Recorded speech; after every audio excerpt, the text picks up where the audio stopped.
ఏంటి అందరు ఎలా ఉన్నారు? బాగున్నారా? అయినా నా పిచ్చి కానీ బాగున్నారా అని అడుగుతుంటే బాగోక ఏమైపోయావమ్మా నువ్వు అలా అడుగుతున్నావు అని అంటారేమో.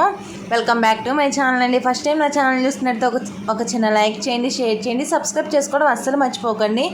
వినాయక చవితి కదండి రేపు. అయితే ఈరోజు అయితే మేము ఫ్రూట్స్ ఇంకా పత్రిక అవన్నీ తీసుకురావడానికి అయితే వెళ్తున్నాము. వెళ్ళేటప్పుడు అయితే వర్షం అయితే ఫుల్ పడుతుంది. అసలు భీమవరంలో వర్షం అయితే బాగా కురిచింది. మేమైతే తడిచిపోయాము. ఇంకొక దగ్గర అయితే నించున్న తర్వాత సరే వెళ్దాం పదా అని చెప్పి ఇంకా వెళ్దాం అనుకుంటుంటే ఇంకా వాన అయితే ఎక్కువైపోయింది బాగా.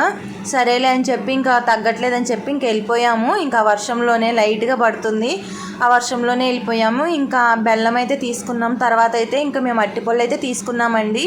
అట్టిపళ్ళు అయితే ఎంత రేటు ఉన్నాయో అసలు. ఇంకా అట్టిపళ్ళు అయితే 1 డజన్ అయితే తీసుకున్నాము. అక్కడే పక్కనే పత్రిక అవన్నీ ఉన్నాయి. ఇంకా అన్నీ తీసుకున్నాము. కలవ పూలు కూడా తీసుకున్నామండి. కలవ పూలు అయితే చాలా రేట్ తక్కువ, ఎందుకంటే కొంచెం ఒకటి ఎక్స్ట్రా కూడా ఇచ్చాడు. ఇంకా ఫ్రూట్స్ దగ్గరకు వచ్చేసి ఇంకా అన్ని ఫ్రూట్స్ ఒకటి రెండు అలా తీసుకున్నామండి. ఇంకా అవన్నీ ఫ్రూట్స్ పేర్లు అయితే ఒక పేరు అయితే నాకు తెలియదు, ఇంకా అన్నీ అయితే తెలుసు. ఇంకా అన్నీ తీసుకున్నాము.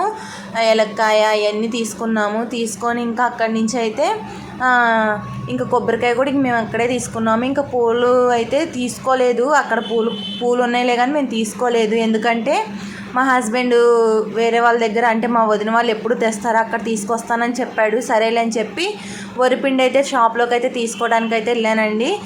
ఇంకా ఇంటికి వచ్చిన తర్వాత ఏమేమి తీసుకొచ్చాను ఏంటని మొత్తం అయితే వీడియో అయితే షూట్ చేసుకున్నాను. ఇంకా ఫ్రూట్స్, వినాయకుడు బొమ్మ అవన్నీ తీసుకొచ్చాము. ప్లీజ్ అండి, నా వీడియోస్ నచ్చితే సబ్స్క్రైబ్ చేసుకోండి, లైక్ చేయండి, షేర్ చేయండి.